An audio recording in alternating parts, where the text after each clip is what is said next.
What if I told you that right now, at this exact moment, while you are sitting there thinking you are simply watching a video, someone else, somewhere in the world, is getting richer, without working, without chasing, without even being awake. And the most unsettling part is not that it is happening. It is that it has always been happening. Same world, same 24 hours, same rules written on paper, yet completely different outcomes. So you start to wonder, is this really about effort? Or is effort just the story we were told to explain outcomes we were never taught to understand?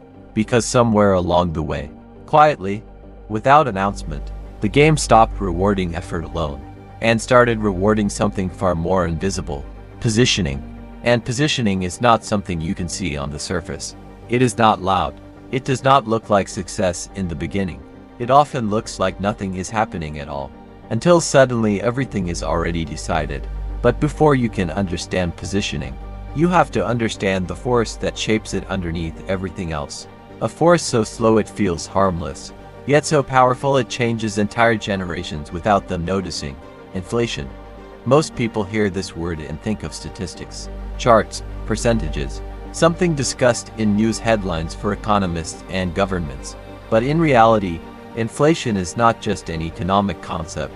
It is a lived experience, silently embedded into your daily life. It does not take your money from you directly. It does not send a message. It does not feel like theft. It does something far more sophisticated. It changes the value of your money while you are still holding it. Imagine a man living in a small town decades ago. He works hard, saves carefully, puts his money aside in a safe place, believing he is building security for his future. Every day, he feels responsible, disciplined, protected.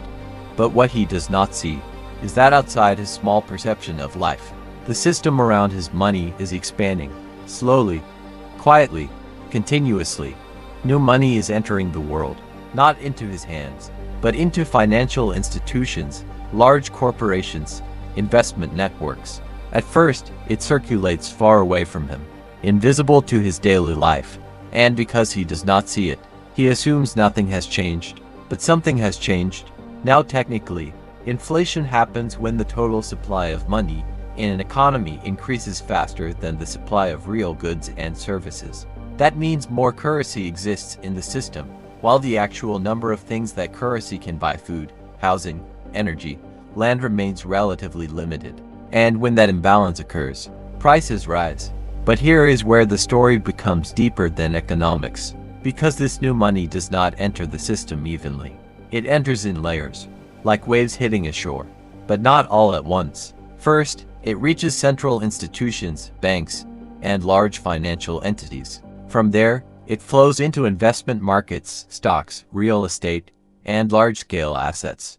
And only after that, after all major positioning has already taken place, does it finally reach wages, salaries, and everyday prices. By the time it reaches the average person, the structure has already shifted. Prices have already adjusted. Assets have already inflated. Wealth has already repositioned itself somewhere else. And this creates a silent gap that most people never recognize, because you are participating in the system at the final stage, while others are participating at the first. So even if two people earn the same income, their outcomes slowly diverge over time, not because one is working harder, but because one is closer to where the system begins, and the other is closer to where it ends. One is experiencing inflation as a loss of purchasing power. The other is experiencing it as an increase in asset value.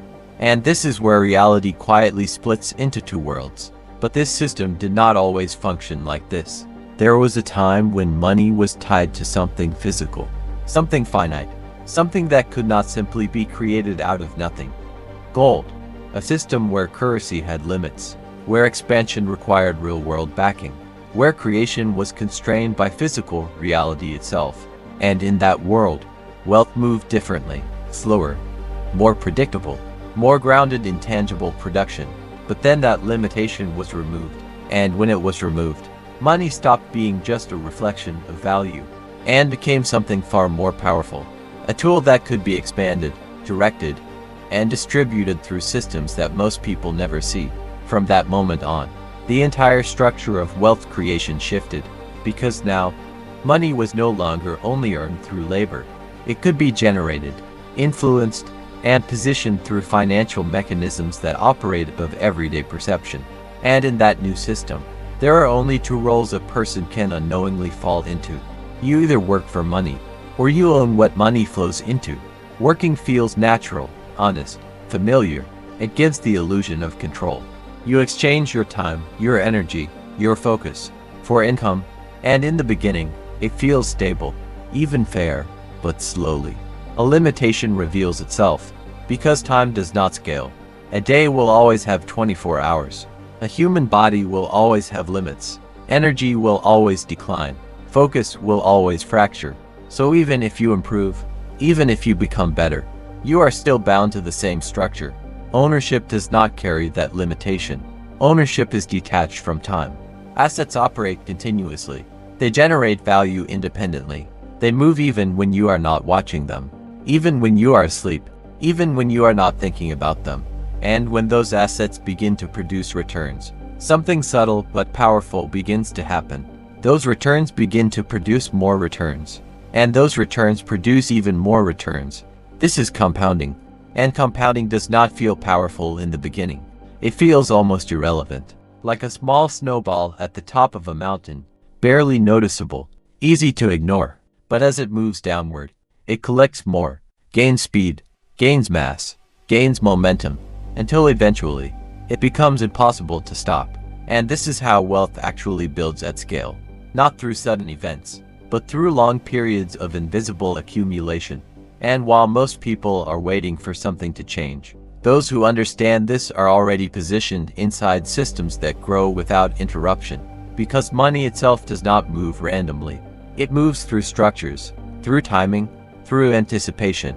By the time something becomes public knowledge, it has already been acted upon by those who saw it first. And that creates another invisible divide between those who react and those who position before reaction is even possible. And this is where the real game begins, not in effort, not in luck, but in understanding timing, systems, and positioning at a level most people never even consider. And now I want to leave you with something more important than everything you just heard. If you reach this point, you are not here by accident. So I want you to answer honestly in the comments. If everything you just heard changed even slightly how you see money, time, or the system you live in, do you think people are aware of this game? Or are they still completely asleep inside it?